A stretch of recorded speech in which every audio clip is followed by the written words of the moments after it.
ஸ்ரீலிங்க புராணம் 45ஆம் பகுதி. நிறைவு பகுதி. தானங்கள் மூலம் சிவபிரீத்தி. தூய உள்ளத்தோடு சிவனை வழிபட்டு தானம் செய்வோர்க்கு அவர் அருள் கிட்டும்.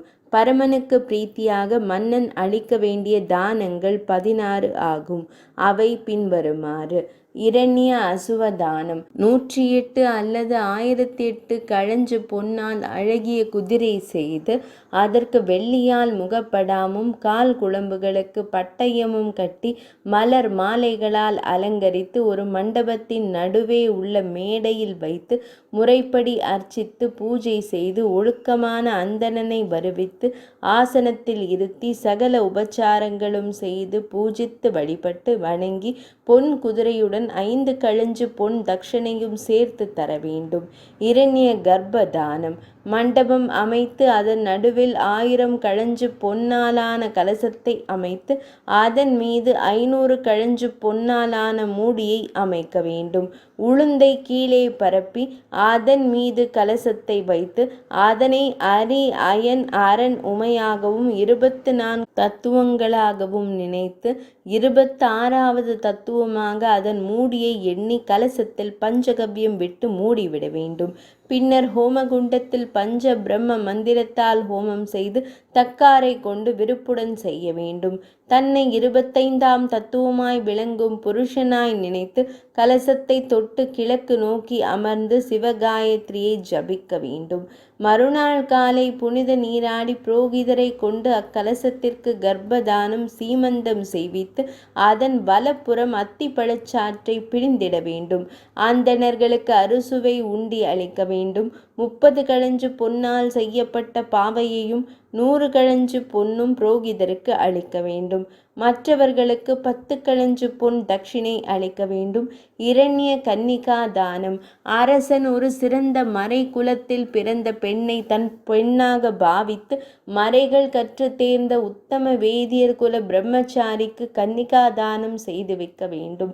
பெண்ணுக்கும் பிள்ளைக்குமான துணிமணி நகை அனைத்தையும் அளித்து அக்னி சாட்சியாக திருமணம் செய்வித்து அந்த நூதன தம்பதியர் எக்குறையும் இன்றி மனமொத்து நல்லதோர் புதிய வாழ்க்கை தொடங்கி நடத்த வேண்டிய தேவையான பொருட்களை கொடுத்திட வேண்டும்.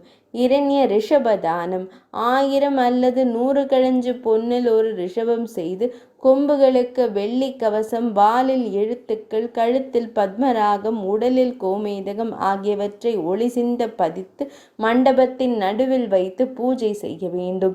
ஈசனாரை வழிபட்டு ரிஷபத்தை தட்சிணையோடு மறையவருக்கு தானம் செய்ய வேண்டும். கணபதி தானம் 100 கழஞ்சு பொன்னாலான கணபதியை அழகாக செய்து மண்டபத்தின் நடுவில் பீடத்தில் வைத்து உள்ளம் கனிந்து பூஜை செய்ய வேண்டும். ஈசனையும் அஷ்டதிக் பாலகர்களையும் அந்தந்த திக்கிலே அமைத்து வணங்கி அர்ச்சனை செய்து வழிபாடு செய்ய வேண்டும். அடியேன் வல்வினைகளை எல்லாம் தீர்த்தருள்வாய் என்று பிரார்த்திக்க வேண்டும். 8 குண்டங்களில் ஹோமம் செய்து 7 மறையவர்களுக்கு அவர்கள் மனைவியருடன் பூஜை செய்து ஆபரணங்கள் கொடுத்து திருப்திப்படுத்த வேண்டும். கணபதி பிரதிமையை தட்சிணையுடன் புரோகிதருக்கு தானம் செய்ய வேண்டும். கற்பக விருட்ச தானம் 100 கழஞ்சு பொன்னால் ஒரு கற்பக தருவை செய்து அதன் கிளைகளில் கோமேதகம் நீலம் போன்ற ஒளி மணிகளை புதைக்க வேண்டும். தளிர்கள் பவளத்தாலும் முனைகள் மரகதத்தாலும் மலர்கள் புஷ்பராகத்தாலும் கனிகள் பதுமராகத்தாலும் அழகுற அமைத்து பட்டாடைகளால் அலங்கரித்து மண்டபத்தின் நடுவே பிரதிஷ்டை செய்து ஹோமம் வளர்த்து முறைப்படி சிவலிங்கத்தை பூஜை செய்ய வேண்டும். அந்த கற்பகத் தருவை சிவ பிரீத்தியாக ஆலயத்தில் சேர்ப்பிக்கலாம் அல்லது கற்றறிந்த மறையவருக்கு தானமாக அளிக்கலாம். தானத்துக்கு பின் சிவலிங்கத்திற்கு 1000 குடம் பாலாபிஷேகம் செய்து பிராமண போஜனம் செய்விக்க வேண்டும். ஸ்வர்ண கஜ தானம் 1000 அல்லது 500 கழஞ்சாலான யானை ஒன்றை செய்து மண்டபத்தின் நடுவில் வைத்து பூஜை செய்ய வேண்டும். பின்னர் உமா மகேஸ்வரரை பூஜை செய்து அந்த ஸ்வர்ண கஜத்தை ஒரு சிவாலயத்திற்கு அளிக்க வேண்டும். இன்றேல் நான்மறை உணர்ந்த வேதியருக்கு தானம் கொடுக்கலாம். மீண்டும் இறைவனை வழிபட்டு மறையவர்களுக்கு சமாராதனை நடத்த வேண்டும். ஸ்வர்ண தேனு தானம் 1000 அல்லது 500 அல்லது 250 அல்லது 101 என்று சக்திக்கேற்றவாறு உபயோகித்து ஒரு பசு பொன்னால் அமைக்க வேண்டும். கொம்புகளில் பத்மராகம், குளம்புகளில் வைரங்கள், புருவ நடுவில் முத்து, காலில் வைடூரியம், பற்களில் புஷ்பராகம் ஆகியவை அலங்காரமாய் பதித்திடல் வேண்டும். அதன் அளவில் 10ல் 1 பங்கு உடைய கன்று ஒன்றும் செய்து அதன் அருகில் வைக்க வேண்டும். பின்னர் மண்டபத்தின் நடுவில் பீடத்தில் தேனுவையும் கன்றையும் வைத்து ஆடை அணிகலன்களால் அலங்கரித்து தூப தீப நைவேத்தியங்களுடன் பூஜை ஹோமத்துடன் செய்து இறைவனை வணங்கி தியானித்து அந்த பசு கன்று இரண்டையும் மறை வழி தவறாது நடக்கும் வேதியருக்கு 30 களஞ்சு பொன் தட்சிணையுடன் அளிக்க வேண்டும். சொர்ண பூமி தானம் அரசு, வில்வம், பலாசு, கருங்காலி எனப்படும் மரங்களில் ஒன்றால் மண்டபம் அமைத்து 1000 களஞ்சு பொன்னால் ஒரு சதுரம் ஏற்படுத்தி அதன் நடுவில் மேரு பர்வதம், 7 கடல், 7 தீவுகள் உள்ள மலைகளையும் கண்டங்களையும் அமைத்து விதிப்படி பூஜை செய்ய வேண்டும். பூஜை முடிந்து பூமியின் அளவில் 7ல் 1 பங்கு ஸ்வர்ணத்துடன் எல்லையும் தானமாக புரோகிதருக்கு அளிக்க வேண்டும். திக்பாலர் தானம் 8 குண்டங்களுடன் ஒரு மண்டபம் அமைக்க வேண்டும். வேதியர் 8 பேரை திக்பாலகர்களாக நினைத்து பூஜை செய்ய வேண்டும்.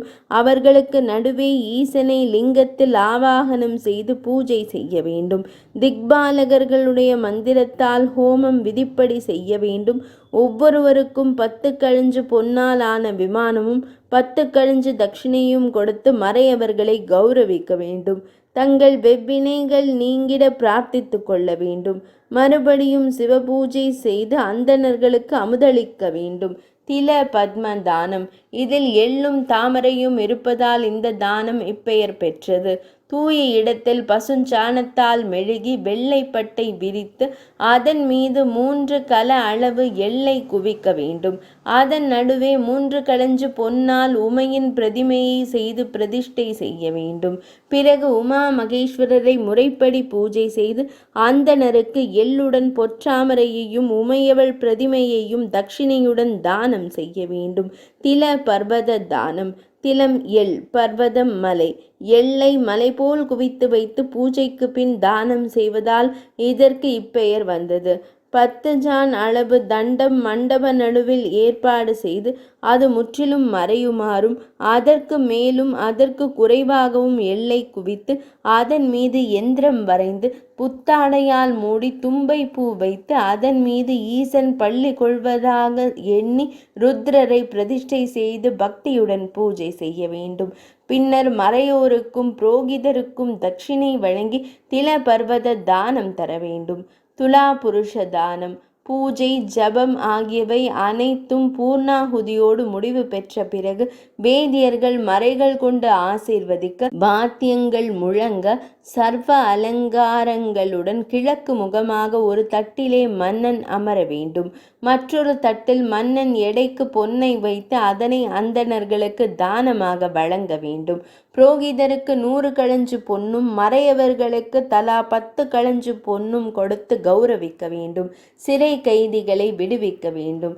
லக்ஷ்மி தானம் 1000, 500 அல்லது 108 களஞ்சில் லக்ஷ்மியின் திருவுருவம் செய்து மண்டபத்தில் பீடம் மீது அமர்த்தி முறைப்படி பூஜை செய்ய வேண்டும்.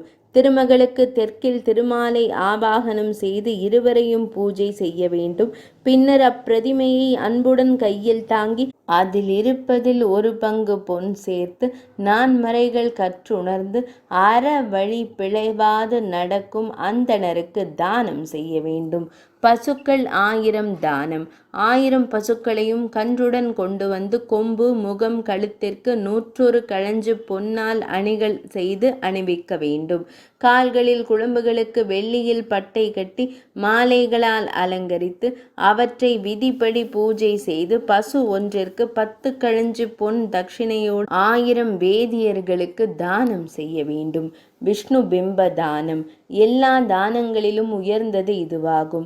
இதில் 1000 களஞ்சு பொன்னால் மாதவன் பிம்பம் செய்து ஈசனை தியானித்து மாதவனை அர்ச்சித்து ஹோமம் செய்து மறைகளை உணர்ந்த மறையோனுக்கு அந்த பிம்பத்தை தட்சிணையுடன் தானம் செய்ய வேண்டும்.